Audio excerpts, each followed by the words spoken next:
The Prime Minister lauded the National Health Service at the Conservative conference as one of the finest healthcare systems in the world, a vital national institution. But has protecting the NHS become a political fetish, getting in the way of providing proper care for the elderly, for instance, which then costs the health service dearly? That's the suggestion from the former Conservative Health Secretary, now Chairman of the NHS Federation, Stephen Dorrell, and he's attacking what he calls the insane economics and bad social policy of starving councils of cash to look after the elderly. He joins us from Westminster, and also in our studios there is Maria Caulfield, who was a cancer nurse before becoming a Conservative MP for Lewis. Good afternoon. Good afternoon. Stephen Dorrell, why insane economics? Well, it's insane economics because what you're doing, if you cut back on care in the community, cut back on support for elderly people, for people who use drug and alcohol services, for the schools who provide mental health support, and so forth. If you cut back on all of those things, what you're doing is using the National Health Service as a kind of extended community care system. It's not designed for that. That's not what it's staffed for. Much more important, actually, than any of that is the social policy implication that people become dependent on the health service. They become iller than they need to be because too often we're not providing the support that good public services can provide to enable people to lead more normal lives. Maria Caulfield, do you have some sympathy with that?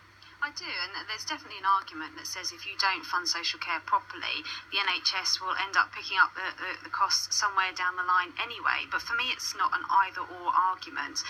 We do need to be increasing funding in the NHS because people are living longer. Conditions like prostate cancer, for example, that was an acute illness many years ago is now a chronic illness that people live with rather than die from.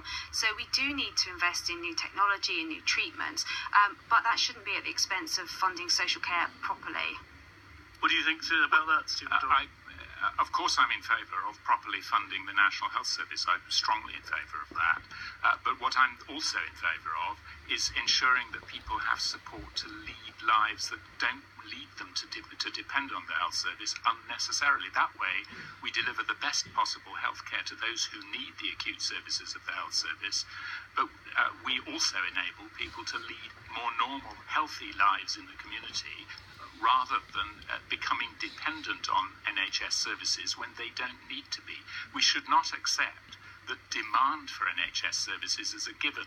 You can intervene, you can help people lead healthier lives and avoid some of the increases in demand on the health service that we're currently experiencing. But would you be willing to see the NHS losing money and that being given to councils to do this sort of thing, or are you talking about more money, which is always a problem?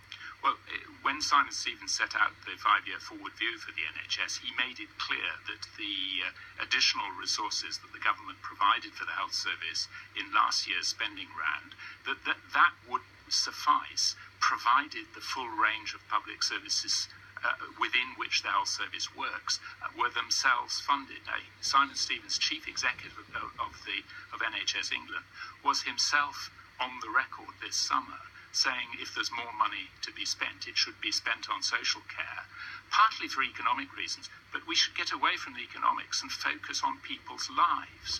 If we don't provide proper social care, people are ill when they don't need to be. They become dependent on the health service when they don't need to. And that's, as I said, not merely bad economics, but it's very, very bad social policy for the individuals concerned. Maria Caulfield, you both seem to agree that there's a need to bring health and social care together. It's got backing from many people in the Labour Party and the Lib Dems. It's their policy. Is it going to happen? Well, it's starting to happen, but not really fast enough and not in a consistent way. So there are pockets of the country where better care funding is definitely transforming care, because as a nurse, I find it very frustrating that some things are classed as social care and some things are classed as health care. And actually, if you're looking after someone holistically, what they need in terms of care should be across the board. So for me, it is happening, but not consistently enough. And what I would say is it isn't just about funding as well. My constituency is in East Sussex and has the highest number of 85-year-olds in the country. And while we've got funding for services, we often can't get those services because of lack of staffing or lack of provision. So sometimes people are waiting maybe a couple of months in hospital waiting for a nursing home place, not because there isn't the funding available, but because there aren't the places available locally. And that is also an issue that we need to look at. Maria Caulfield and Stephen Dorrell, thank you very much indeed.